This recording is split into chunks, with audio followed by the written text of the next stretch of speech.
네. 전 국민 대상이냐 소득 하위 70%냐 참 말이 많았죠. 긴급 재난지원금 일단 정리가 좀 되는 것 같습니다. 정부와 여당이 뭐라고 할까요? 절충안이라고 해야 될까요? 일단 만들어냈습니다. 일단 전 국민 전체를 대상으로 지급하되 고소득자에게는 자발적인 기부를 유도를 해서 재정 부담을 던다. 이게 핵심 내용인데요. 자, 이 방안이 어떻게 야당에게 또 호응을 끌어낼 수 있는지도 궁금합니다.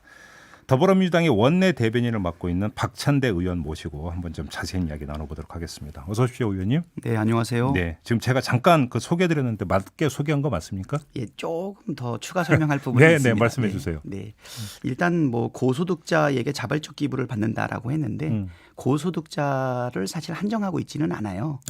근데 물론 이제 70%냐 100%냐 이렇게 확대되는 과정 속에서 70%의 소득 포함되지 않던 분들 중에서 네. 뭐 100% 안에 포함되는 분들은 상대적으로 고소득자 아니냐 이렇게 생각할 수 있는데 네. 그런 개념은 아니고요. 자발적 기부를 요구를 하는 거니까 각자의 개인적 사정이라든가 경제 예. 능력 예. 그리고 참여 의식 여러 가지를 고려해서 뭐 예를 들어서 모르면 중위소득자라도 나는 기본 안 받을래. 그러면 이제 그렇게 하면 되는 거고. 예, 그렇죠. 이런 이번에 우리 말씀이신 거죠? 마스크 오브제에서도 예. 뭐 1인당 일주일에 2매씩 구매할 수 있게끔 했지만 안 산 분들도 계시고 네. 또 사가지고 다른 분한테 주시는 그렇죠. 분도 계셨기 그렇죠. 때문에 예, 예. 요런 철저하게 자발적이다.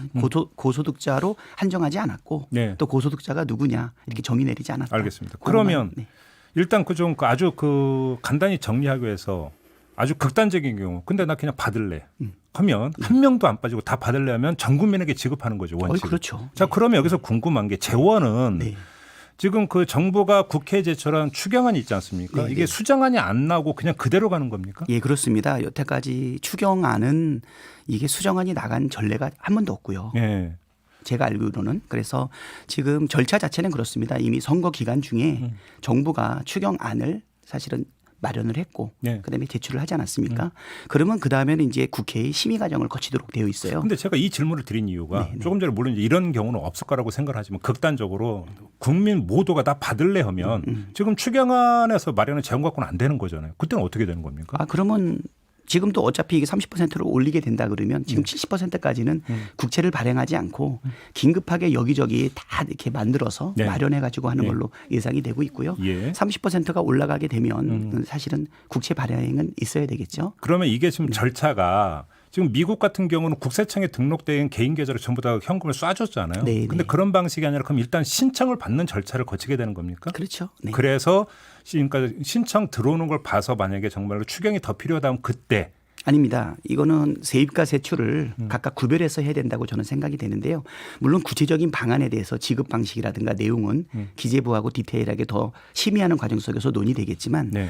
세출과 세입은 보통 구별이 되어 있어요. 그렇죠. 예. 그러니까 기부로 처리하기 위해서는 일단 받아야 되는 거 아닙니까? 그죠? 그렇죠. 돈은 유통되지 않더라도 이걸 두 가지 거래로 분류를 합니다. 네. 100% 세출 잡고 그리고 그중에서 자발적으로 기부 의사를 표현하는 사람한테는 세외 수입이 발생하는 거죠. 그렇죠. 그래서 세출 100에 그중에서 얼마인지는 모르겠지만 예상되는 기부 수입에 해당되는 것만큼은 조세외 수입인 세외 수입으로 잡아주는 거기 때문에 네. 이번에 추경안이 예. 국회에서 심의되는 과정에 여야가 합의가 된다면 70%로 제출되었던 우리 지원금이 100%의 세출 예산으로 잡아주고 그러니까 제가 여쭤본 게 네, 바로 네, 그거예요. 그겁니다. 네. 그 여지가 아직 그러니까 남아 있는 거잖아요. 그럼요. 네, 네. 근데 야당이 협조를 할 거라고 낙관하십니까? 아니요, 낙관은 하지는 않는데 예. 아무래도 저는 이런 생각은 합니다. 예. 여당이나 야당이나 결국 국민과 국가를 위해 가지고 복무하는 거 아니겠어요? 네. 물론 이제 당의 이익이라든가 뭐 선거라든가 이런 거를 고려하니까 네. 선거 전에는 네. 요것이 당의 이익이 되는지 선거에 도움이 되는지 생각하는 거는 어느 정도는 인지상정이지만 지금은 선거도 다 끝났고 선거 결과를 보게 되면 국민이 무엇을 원하는지 아마 야당도 짐작할 수 있다고 생각이 됩니다. 그래서 야당도 지금은 고민하고 있다고 생각이 돼요. 그래서 어제까지도 이인영 원내대표가 계속적으로 촉구했던 것은 뭐냐면 네. 정부안은 70%로 올라왔다. 네. 그때 전 대표가 황교안 대표 황교안 대표가 100%를 지급하는 조건을 제시하니까 예. 우리가 사실 거기에 화답을 한 거고요. 그다음에 두 번째 이제 선거가 끝나지 않았습니까? 예. 심재철 원내대표가 다시 그럼 당정의 입장을 한번 확인해 봐라. 그것도 역시 화답한 거 아니겠습니까? 그러면 이제는 정부가 제출한 70% 이것을 100%로 올릴 건지는 철저한 것은 뭐냐면 야당과 여당 사이에 추경안 심사 과정 속에서 결정되는 게 나오는 거거든요. 네. 만약에 70%가 관철이 아니 100%가 만약에 합의가 안 된다면 합의하기 위한 노력 그다음에 시급성, 근데 긴급 지원 이거를 고려해서 결정을 해야 되는데 만약에 100%로 합의가 된다라고 하면 예. 제출된 추경안이 증액이 되지 않습니까? 예. 그때는 사실 우리가 다시 재정당국의 동의를 구하는 절차가 필요해요. 근데, 그렇기 때문에 예. 지금 순서적으로 야당과 우리가 논의할 때지 이거를 뭐 수정으로 제안을 해달라든가 이런 것들은 사실 그 의도 자체가 뭐 이렇게 좋게 보이진 않죠. 근데 지금 이거 질문 안 드릴 수가 없는 건데 가장 좋은 건 단순할수록 좋다고 하잖아요. 네, 그냥 그렇습니다. 뭐 기부를 받고 그러면 이래서 뭐 소득공제 해줄게 이런 게 아니라 그냥 100%다 주면 되잖아요. 그 기획재정부 설득이 그렇게 힘듭니까? 아닙니다. 위원님? 저는 이제 두 가지면 다 같이 고려해야 된다고 봐요. 네. 아까도 말했듯이 우리 추경 심사의 프로세스상 정부안이 내지면 국회에 접수가 되고 시정연설까지 하지 않았습니까? 네, 네. 그러면 이제 여야한테 이제 심사에 공이 넘어온 거죠. 그럼 우리가 심사를 하는 거죠. 네. 그런데 그 와중에 야당이 두 가지 요구를 했지 않습니까? 하나는 70%를 100%로 하는 것을 야당의 주장이다.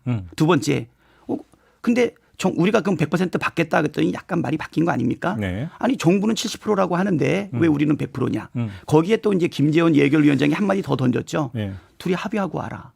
그랬죠. 그랬죠. 그다음에 심재철도 그 얘기를 했고, 그래서 우리는 그 부분에 대해서 성실하게 최선을 다해가지고 논의를 해 왔고요. 예. 재정 당국의 재정 부담에 대한 고려도 했고, 야당의 요구도 나름대로 균형 잡혀서 진행을 했던 거고, 거기에 더 하나, 이 코로나 19의 극복은 정부 여당 그리고 정치권의 힘만으로는 가능하지 않다. 국난이 발생하면 항상 이것을 극복하기 위해서 시민들의 적극적인 참여가 필요한데 IMF 때 근무후기는 자발적으로 이루어져 가지고 세계를 놀라게 했지만 네. 이번에 국난 극복 과정에 뭐 마스크라든가 방역이라든가 이런 거 보면서 전 세계를 감동시키지 않았습니까? 네. 이게 어떻게 문재인 정부만의 성과겠어요. 우리 국민들의 근데 높은 시민의식 때문이니까. 제가 이 질문을 드린 이유는 기부라고 하는 것은 말 그대로 자발성에서 우러나오는 그런 것이고 말 그대로 국민들이 이제 한 명, 두 명 뜻을 모아가면서 자발적으로 벌어졌을 때 얼마나 아름다운 풍경이겠어요. 그러면. 아름답죠. 네. 근데 이게 이제 그 정부와 여당이 이런 방안이 있습니다라고 내면 네. 야당에서도 뭐 벌써 이제 그런 표현이 좀 나오던데 관제 뭐 이런 거 아니냐 이런 얘기 이제 오니까 되돌아오니까 이제 드리는 질문이거든요. 그것은 뭐 관제 시대 때 권위주의 시대 때의 정치에 익숙한 분들의 시각이고 네. 생각해 보세요. 아니, 기부금은 아름다운 건데 세액공제 왜 해줍니까? 하지만 우리 세법에는 법정기부금, 지정기부금 또 이렇게 해가지고서 다 세제 혜택의 기회를 주지 않습니까? 그리고 이번에 이 소득세법과 관련된 내용을 검토해 보겠다라는 얘기는 반드시 개정하겠다는 의미를 포함하고 있는 것은 아니고요. 잠깐 그건 어떤 말씀이세요? 그러면? 이거는 무슨 얘기냐면 제가 이제 회계사 출신 아닙니까? 예.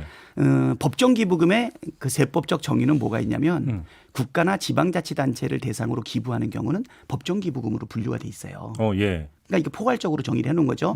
그 외에 뭐 국방 헌금이라든가 정치자금이라든가 이렇게 그러니까 포괄적 정의와 함께 개별적 나열도 법정기부금으로 되어 있거든요. 네. 그러면 우리가 요번에 이 코로나19와 관련된 지원금을 주게 되면 이 지원금을 만약에 국가에다가 내겠다라고 하는 의사를 표현하는 순간 네. 저는 법정 기부금의 정의를 만족시킬 수 있다고 봐요. 잠깐만요. 의원님. 여기서 이런 지적이 있던데요. 아니 내가 일단 수령을 한 다음에 토해내는 것도 아니고 안 받겠다라고 하면 그러니까 수령한 것으로 쳐서 기부로 쳐고 그러면 세액공제를 해주겠다라고 하는 거 이건 좀 그거 좀 아니지 않느냐. 그래서 제가 추가적인 말씀을 적당히 잘 잘라서 질문해 주셨는데요.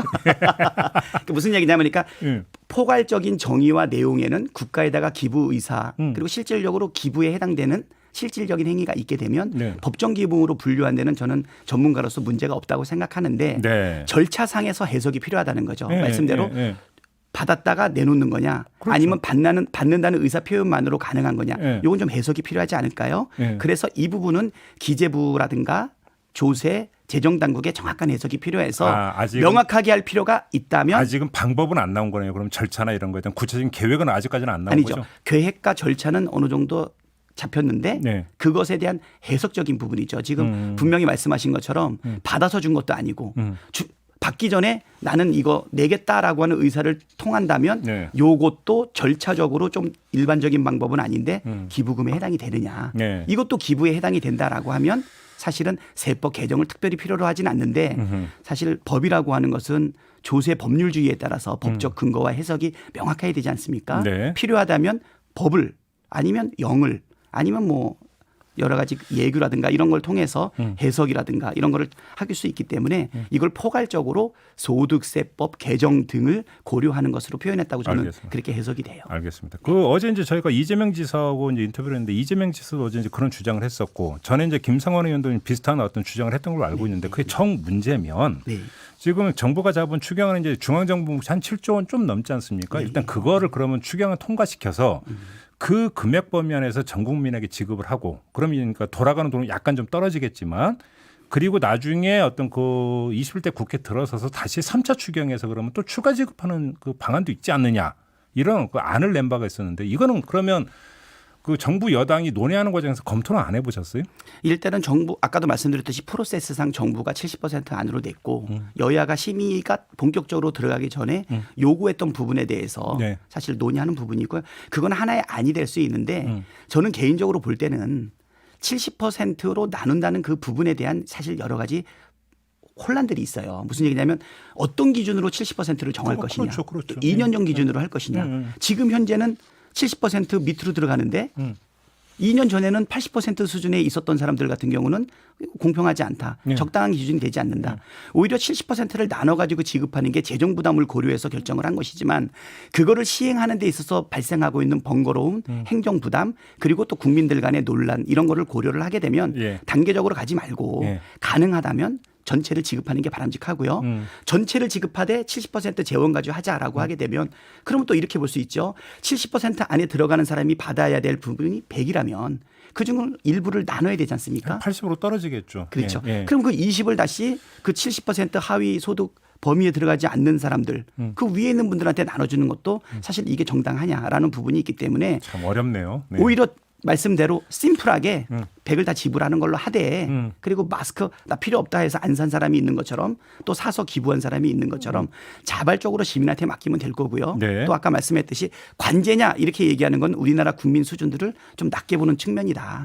세계 최고의 시민의식을 가지고 있고요. 네. 우리 한 나라의 정치 수준은 국민의 수준을 넘어설 수 없다고 했는데 우리는 넘어서는 게 아니라 미달해도 너무 미달하지 않았습니까? 네. 그 미달한 정치인의 수준으로 시민들의 시민의식을 예단하는 것은 알겠습니다. 적절치 않다. 저는 지금 그렇게 이제 생각합니다. 바로 이제 그 시민분들이 지금 문자 주고 계시는데요. 좀만 올려주세요. MBC 미니로 조옥성님은 그리고 이상희님 이 고소득자는 아니지만 기부할게요. 오, 그렇죠. 예, 이런 그렇죠. 어떤 그 지금 문자를 보내주고 조금만 좀 내려주세요. 그런데 또 이런 어떤 그 이야기도 2142님이 지금 보내주신 건데요.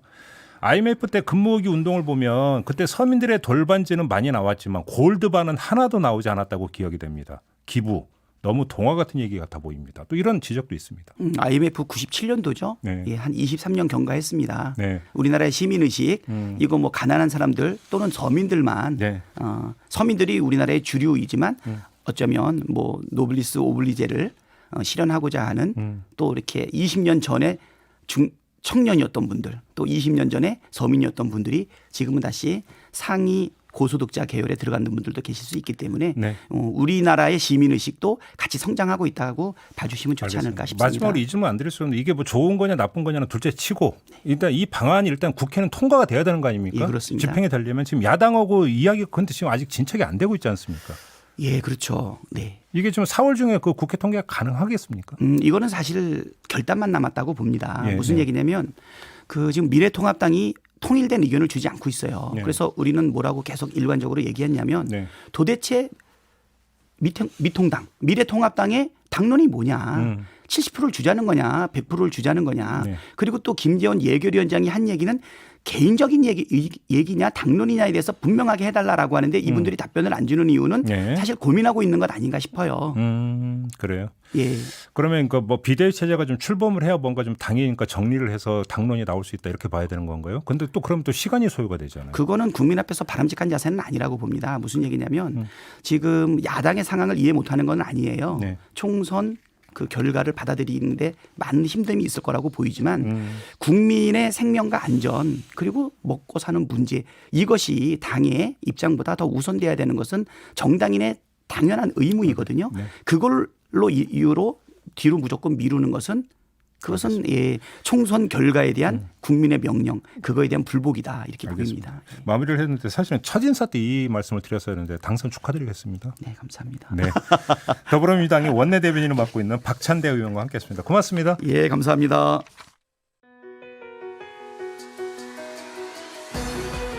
이슈의 핵심을 꿰뚫는 예리한 시선, 믿고 듣는 진품 시사 김종배 시선 집중.